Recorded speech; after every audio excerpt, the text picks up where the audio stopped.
Então eu quero nessa noite ler com vocês o texto de Romanos, capítulo 8. A irmã Natália colocará aqui a referência bíblica, tá bom?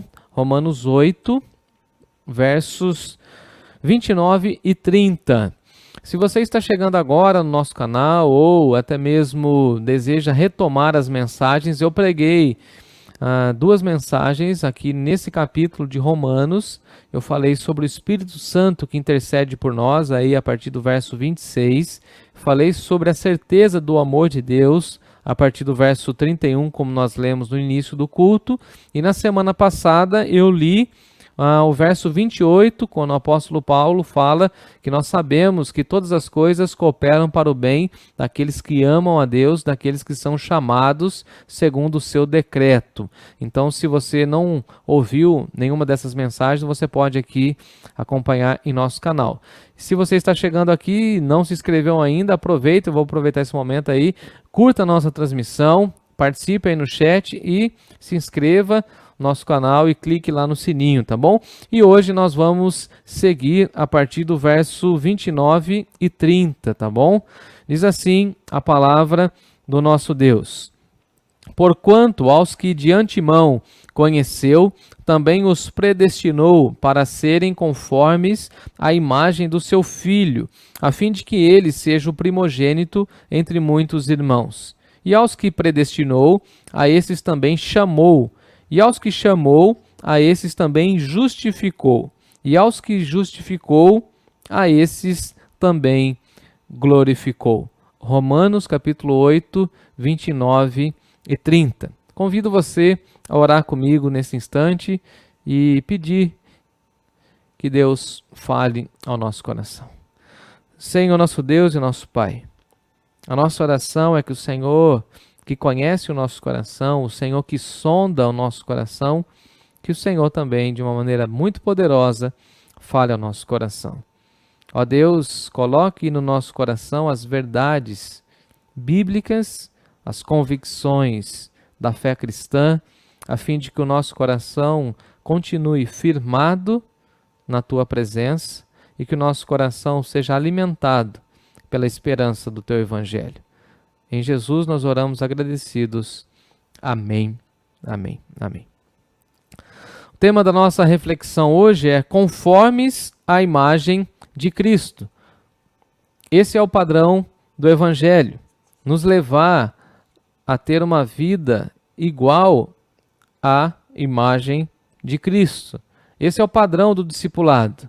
Deus nos chama, Deus nos salva, Deus nos presenteia com a salvação, a fim de que a nossa vida seja uma vida semelhante à vida de Jesus. Que os nossos passos sejam passos guiados por Jesus. Que a nossa vida espelhe a nossa devoção particular, a nossa entrega ao Senhor Deus por meio do sacrifício de Jesus. Então nós somos chamados pelo Evangelho a debruçar a nossa vida aos pés da cruz e, a semelhança de Jesus, ter uma vida em obediência a Deus, cumprindo tudo aquilo que Deus deseja para a nossa vida. Dessa forma, nós somos então convidados, convocados pelo Senhor a seguir os passos de Jesus. Então nós veremos aqui como Deus, desde a eternidade, já tinha esse plano, esse projeto para as nossas vidas,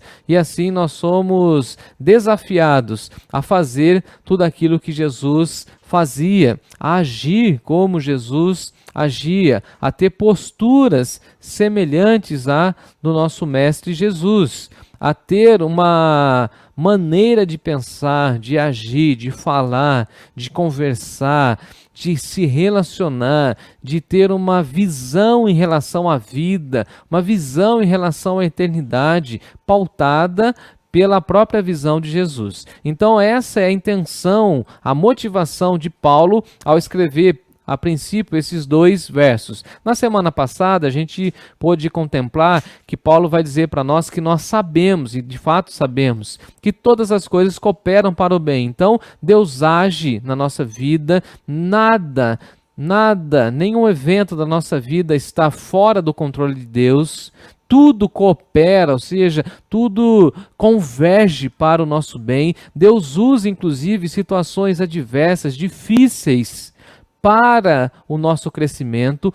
Então sempre há uma lição, sempre há um aprendizado por detrás dos sofrimentos, das agruras da vida, e nós aprendemos isso na semana passada. Também o contexto desse texto vai dizer para nós que o Espírito Santo de Deus intercede por nós com gemidos inexprimíveis. Por quê? Porque nós não sabemos orar como convém. Então, em alguns momentos da nossa vida, falta o entendimento, falta até mesmo compreensão de como devemos orar e de como devemos celebrar ao Senhor e viver uma vida de oração na presença de Deus.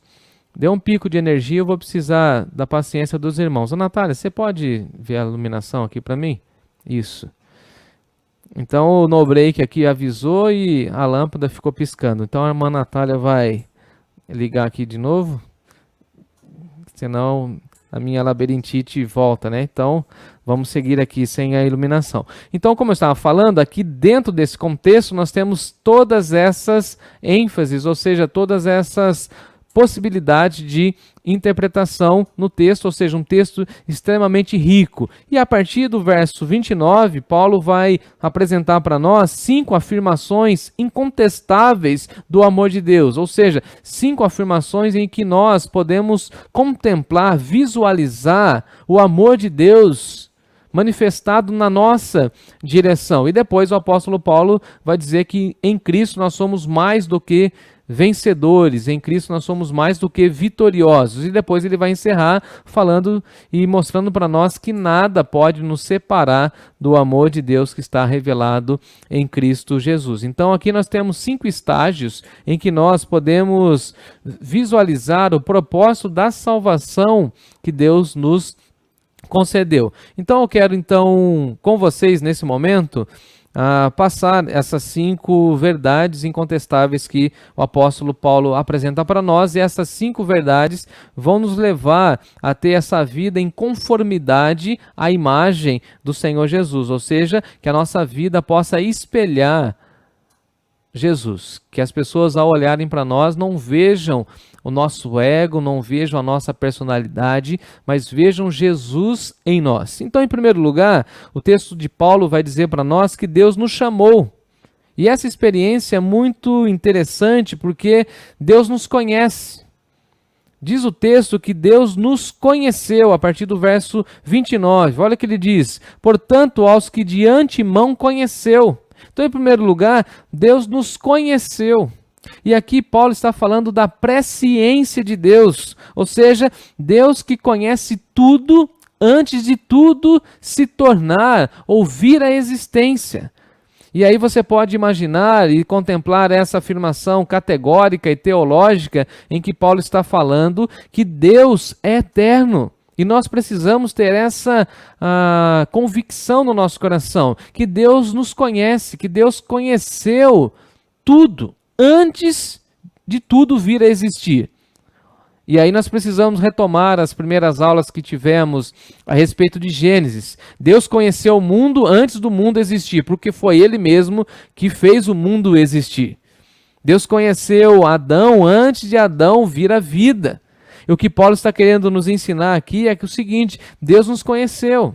Ou seja, antes da nossa formação, antes da nossa existência, Deus já nos amava, Deus já estava conosco, Deus conhece a nossa vida antes mesmo da nossa vida se tornar existência. É claro que é um tema extremamente filosófico e Paulo vai trabalhar com esse conceito falando aos romanos, ou seja, nós servimos e nós sabemos que a nossa vida está nas mãos de Deus e o nosso Deus é de eternidade a eternidade, ou seja, o nosso Deus existe para sempre. Deus não tem início. E por isso Ele nos conheceu. É interessante que Paulo coloca essa expressão e as demais no passado, mostrando que desde sempre Deus nos conheceu. E às vezes a gente pensa que o nosso cônjuge, ou a nossa mãe, ou o nosso irmão, alguma pessoa que está próxima a nós, nos conhece muito bem. E vem Paulo e fala o seguinte: nada disso. Quem nos conhece melhor, ou quem conhece de fato a nossa vida, é o próprio Deus, porque Deus conhece a nossa vida antes de termos a vida. Inclusive, só um parênteses aqui, por isso que nós, cristãos, somos extremamente contrários ao aborto. Porque enquanto se fala que a concepção da vida se dá a partir do momento que a criança nasce do ventre materno, para nós cristãos, a existência da vida está relacionada à presença de Deus na vida, na concepção da vida. E a Bíblia toda vai dizer para nós que Deus nos conhece antes do ventre materno. Para provar isso, tem um texto de Davi, no Salmo 139, que ele vai falar dessa visão que Deus tem a respeito do ser humano antes da sua concepção. Olha o que ele diz: graças te dou, ó Deus, visto que, por modo assombrosamente maravilhoso, tu me formaste. As tuas obras são admiráveis, ó Deus, e a minha alma o sabe muito bem. Os meus ossos não te foram encobertos quando no oculto da minha mãe eu fui formado. Olha que expressão maravilhosa. Davi falando que Deus conhece a formação dos nossos ossos lá no ventre materno. Quando nós éramos ainda um embrião, Deus já nos conhecia. Deus estava na formação da nossa vida. Por isso Ele nos conhece muito bem. E Davi fala que nada ficou em oculto a Deus, ou seja, Deus visualizou todas as etapas da nossa formação. Se você é pai, é mãe, você certamente acompanhou com muita gratidão e louvor a Deus o pré-natal do seu filho ali no meu caso, né, quando a irmã Natália fazia lá aquele exame, como chama, Natália? Ultrassom, e aí dava para ver a formação do Timóteo ali no ventre. E eu me lembro das primeiras consultas que o médico já conseguia ver muitas coisas e era apenas 2 centímetros. E eu falava para ele: doutor, não estou vendo nada, mas já havia batimento cardíaco. Eu me lembro quando ele começou, acho que no primeiro ou segundo ultrassom, ele falava que os ossos estavam em boa formação, estava dentro dos parâmetros, e assim, enquanto ele estava ali sondando a formação no ventre materno, eu fiquei imaginando e lembrando dessa expressão de Davi, que Deus já nos conhece. Deus nos ama tanto que nos conhece antes da nossa concepção. E Davi continua: o Senhor me conhece quando eu fui formado e entretecido como nas profundezas da terra. Os teus olhos me viram a substância ainda uniforme, pequeno.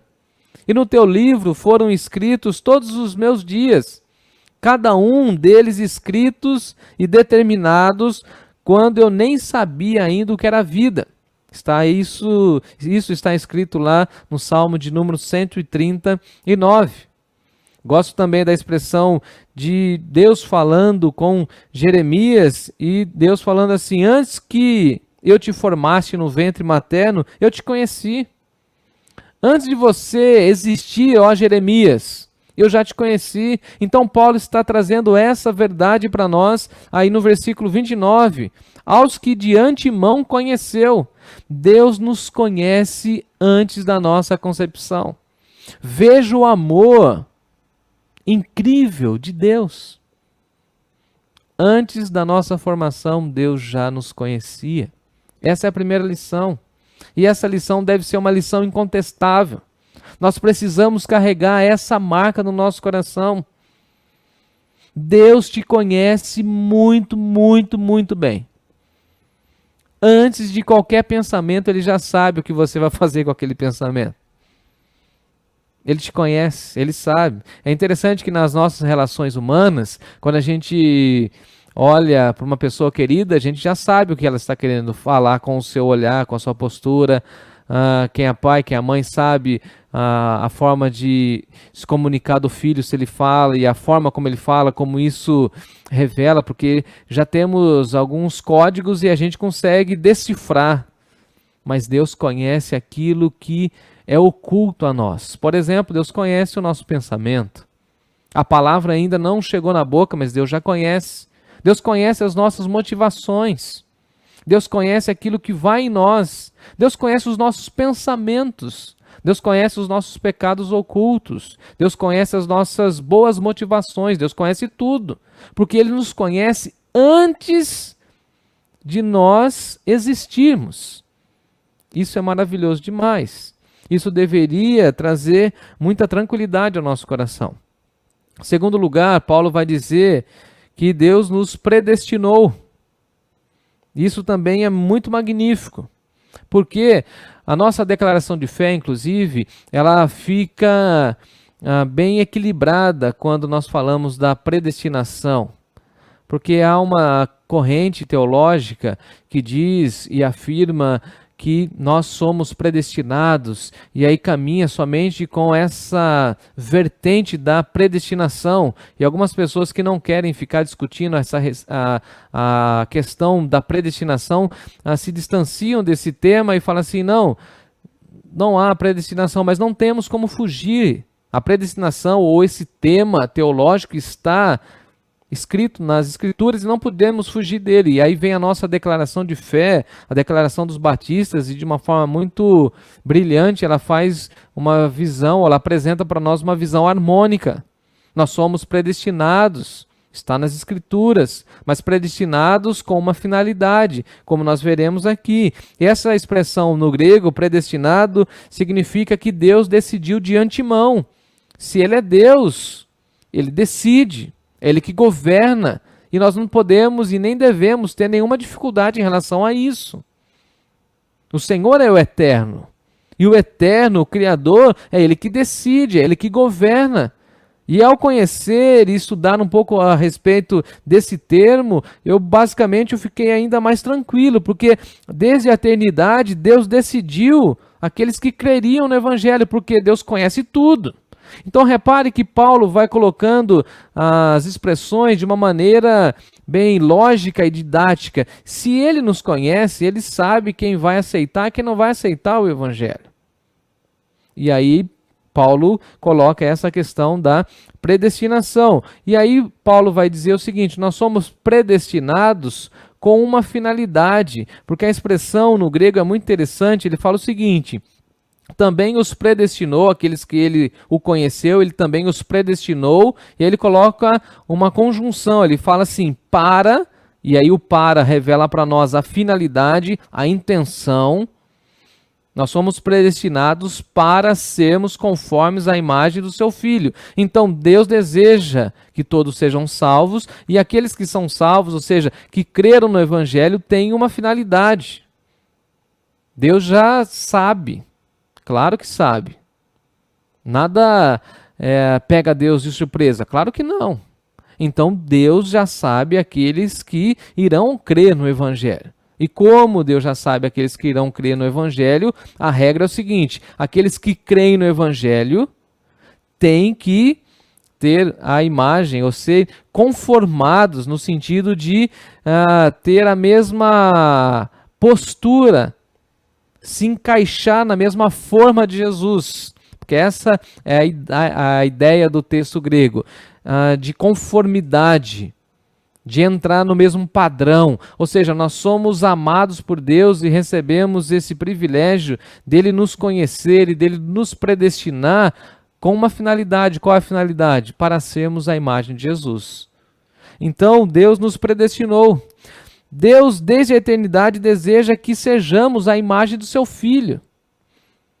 E aí o Novo Testamento vai nos dizer de uma maneira incrível que o Cordeiro de Deus foi morto antes da fundação do mundo, mostrando a presciência de Deus, ou seja, que Deus já tinha o seu plano, já estava tudo arquitetado, tudo organizado para a redenção por meio de Jesus. Então, quando Deus organizou o seu plano na eternidade de enviar o seu Filho, ele já sabia aqueles que creriam no Evangelho. Então nós não temos surpresas na categoria humana. Então, por exemplo, eu como pregador, às vezes eu fico surpreso de ver algumas pessoas que rejeitam o evangelho, não querem o evangelho, fico surpreso. Mas Deus não, Deus sabe de tudo. Deus conhece tudo. E isso é muito importante para nós. Isso traz segurança à nossa existência. Ou seja, qual é o padrão de Deus? Por que Deus nos chamou? Por que Deus nos conhece? Por que Deus enviou o seu Filho? Porque o seu Filho é o padrão. E a nossa vida deve adentrar dentro desse padrão. Devemos ter o padrão de Jesus. Porque essa expressão conformes nos fala a respeito desse padrão. E o padrão da eternidade para nós é Jesus. Então o Senhor Jesus é uma espécie de molde para a nossa existência. É uma categoria em que nós precisamos ser moldados. Então, qual é a razão da nossa salvação? Nós somos salvos, predestinados com essa finalidade, para sermos moldados à imagem do seu Filho, que é o tema, inclusive, dessa reflexão. Nós precisamos entrar no molde. Qual é o molde? O molde da nossa vida, ou seja, o padrão da nossa vida é Jesus. Então, os nossos pensamentos devem ser os pensamentos de Jesus, a nossa linguagem deve ser a linguagem de Jesus, a nossa postura deve estar dentro do molde do padrão de Jesus. E aqui tem uma infinidade de assuntos que nós um dia poderemos conversar a esse respeito. Por exemplo, Jesus é um padrão e é um exemplo de como lidar com a mãe, por exemplo, de como lidar com seus irmãos, de como lidar com as mulheres, por exemplo, de como lidar com as crianças. Os discípulos não queriam que as crianças fizessem parte da multidão que acompanhava Jesus, e Jesus acolhe as crianças, por exemplo. Jesus acolhe os pecadores, os corruptos, estende a mão às meretrizes. Quando ele está na cruz, por exemplo, ele estende o convite de morar no céu da graça de Deus a um ladrão. Então nós precisamos aprender. Então, conforme a gente vai andando com Jesus, a gente vai sendo moldado pelo caráter de Jesus. E isso é o plano de Deus desde a eternidade. Antes de nós existirmos, Deus já tinha esse plano para a nossa vida. E por isso essa expressão. Ou seja, nós já fomos predestinados, já temos um roteiro. E qual que é o roteiro? Qual que é o plano de Deus? Qual que é o propósito de Deus para a nossa vida? Sermos a imagem de Jesus. Simples assim. E a imagem, essa expressão aqui, é semelhança, é forma, é aparência. E conformidade tem a ver com a mesma forma, ou seja, precisamos ter a mesma forma de Jesus, o mesmo comportamento de Jesus, a mesma linguagem de Jesus, que vai denotar para nós uma conformidade interior e também exterior, ou seja, nós precisamos demonstrar que somos de Deus e que somos semelhantes a Jesus pela forma exterior, aparente, física, mas também através do nosso interior, da nossa devoção, da nossa generosidade, da nossa postura diante da vida, da nossa visão ou da cosmovisão em relação à vida, ou seja, tudo é transformado. Então, em primeiro lugar, Deus nos conheceu. Em segundo lugar, Deus nos predestinou. Em terceiro lugar, Deus nos chamou. Isso é maravilhoso. Olha o que o texto diz. Deus também nos predestinou para sermos conformes à imagem do seu Filho, e aos que predestinou, versículo 30, a esses também chamou. Se ele nos conhece, se ele nos predestina, ele também nos chama. E chamar aqui é uma convocação solene da parte de Deus, chamando a todos a ouvir o Evangelho e a se render ao Evangelho. Então, essa expressão chamar aqui é uma expressão que fala a respeito da morte, ou seja, Deus chama nós, pecadores, a sairmos da condição de morte para a vida. Porque essa expressão chamar tem a ver com um convite solene. Deus faz um convite solene chamando os pecadores a saírem da morte para a vida, a saírem das trevas para a luz, a saírem da condenação para a vida eterna. Então, por meio do Evangelho, nós temos um chamado Aqueles que foram predestinados a serem como filhos de Deus, a serem a imagem do Filho de Deus, são também chamados. Chamados a quê? Chamados a aceitarem o Evangelho. Chamado por meio da pregação do Evangelho. Então, por isso que nós pregamos o Evangelho de uma maneira apaixonada. Porque cada vez que nós pregamos, ensinamos a Bíblia, ensinamos o Evangelho, Deus está chamando pessoas. Quem sabe você está aí nos acompanhando, nos assistindo, e Deus está te chamando. Chamando para quê? Para ser um filho dele, uma filha dele. Chamando você a se render. Chamando você da morte para a vida. Da desesperança para a esperança. Porque esse é o Evangelho. É o Evangelho que tira a sombra da morte e nos dá a certeza da vida. Que troca um coração de pedra e nos dá um coração que pulsa para a glória de Deus. Então há um chamado. Deus nos chamou. E é interessante como Paulo fala que por meio do Evangelho anunciado, Deus chama pessoas. É interessante que o próprio Senhor Jesus, em seu ministério, ele tinha um chamado bem específico para convidar pessoas ao reino de Deus. Ele chamava assim, vem, segue-me. Você vai se lembrar de quando Pedro e os seus pares, né, Pedro, Tiago e João, estavam pescando e Jesus passando e falou o seguinte, olha, sei que vocês estão lavando aí as redes, mas vem, segue-me, e eu farei de vocês pescadores de homens. Quando ele passa por Levi, também chamado como Mateus, que estava na coletoria dos impostos, ele fala assim, vem, segue-me. E ele seguiu. E tantos outros discípulos de Jesus, e esse era o convite de Jesus, vem, segue-me, é o chamado. O Evangelho nos chama.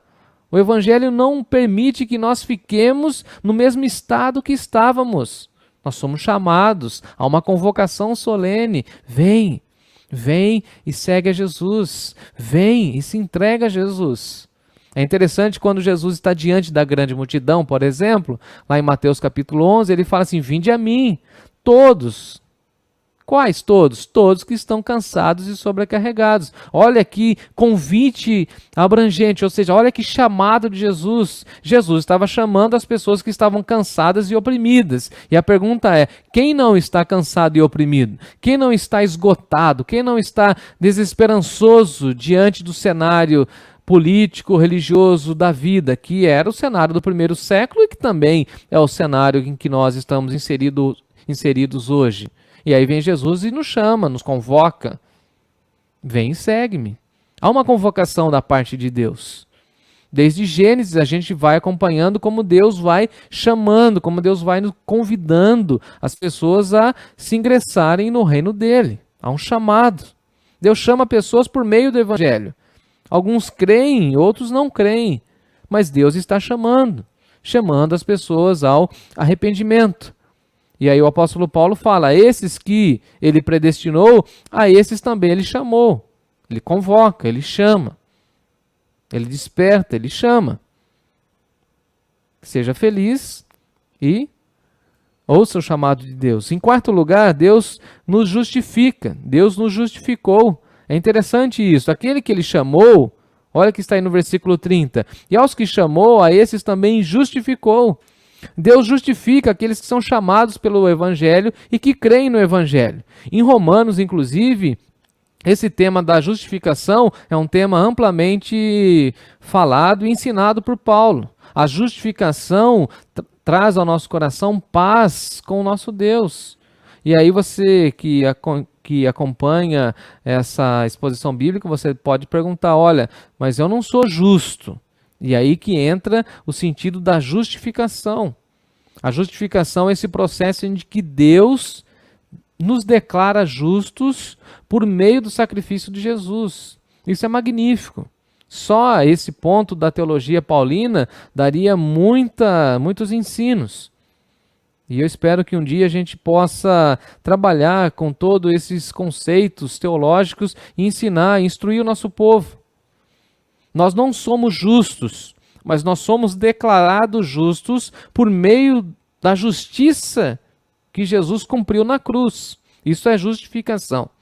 Então nós, por nós mesmos, não temos essa justiça, mas Jesus cumpriu a justiça de Deus, logo nós recebemos a justiça de Deus. E algumas pessoas confundem a justificação com perdão ou absolvição, ou ainda com aceitação, enquanto na realidade a justificação da parte de Deus é uma declaração de que nós, pecadores, agora somos justos aos olhos de Deus, pois Ele mesmo conferiu o status de justos a nós por meio do sacrifício do justo Jesus, do seu Filho. Então é por meio de Jesus que nós recebemos a justificação. Não é por nós, ou por nossos méritos, ou até mesmo pela petulância da nossa justiça. Haja vista que Isaías já disse que a nossa justiça é como um trapo de imundícia, ou seja, não serve para nada. Jesus cumpriu a justiça de Deus e assim todos nós que cremos no Evangelho somos justificados por meio da justiça de Jesus. E aí, se você está com a sua Bíblia aberta, você pode acompanhar depois, por exemplo, a partir do verso 31, que Paulo fala a esse respeito. Se você voltar um pouquinho, você pode olhar no capítulo 8, verso 1, por exemplo. Agora, pois, já não há nenhuma condenação para aqueles que estão em Cristo Jesus. No capítulo 5, Paulo vai falar aqui em Romanos a respeito da justificação, por exemplo. Olha aqui, justificados, pois, mediante a fé. Então, se você tem fé em Jesus, você recebe a justificação. E se você recebe a justificação, olha que Paulo diz, temos paz com Deus por meio do nosso Senhor Jesus Cristo. Então, Jesus cumpre a justiça de Deus, Jesus nos oferece a paz de Deus por meio da justificação. Então, se você é um cristão, você se vê e se reconhece como justificado. Logo, o seu coração goza da plena paz do nosso Deus. Em quinto e último lugar, o apóstolo Paulo fala que a esses que justificou, a esses também glorificou. Então, Deus nos glorificou em quinto lugar. Paulo vai falar para nós por diversas vezes e vai usar esse termo, a glória. Glorificar é estar debaixo da glória. E glória de Deus é a manifestação do esplendor da glória de Deus. Então, é a manifestação de Deus, é a glória de Deus. É basicamente aquilo que a gente não consegue nem colocar em palavras, a gente quase não consegue categorizar. A glorificação do povo de Deus é basicamente a confirmação, a certeza de que nós receberemos corpos glorificados, ou seja, que teremos uma vida em conformidade com o plano e o propósito de Deus. O apóstolo Paulo vai dizer em outros contextos que nós vamos receber corpos glorificados, que estaremos na glória eterna. Então isso para nós é a glorificação, ou seja, a esses que foram justificados, a esses também glorificou, ou seja, nós que já gozamos hoje da paz de Deus, temos a certeza e a convicção que moraremos com o Senhor na glória dele. Então, o que significa glorificar? A esses glorificou. Significa que nós estaremos com o Senhor na glória. E aí, fazendo uma tradução quase que literal do que significa glória, ou estar na glória, para Paulo e também no livro do Apocalipse, é estar na presença de Deus. Então, aqueles que foram justificados, que foram chamados por Deus, também estarão na glória, na presença de Deus. E terão corpos como?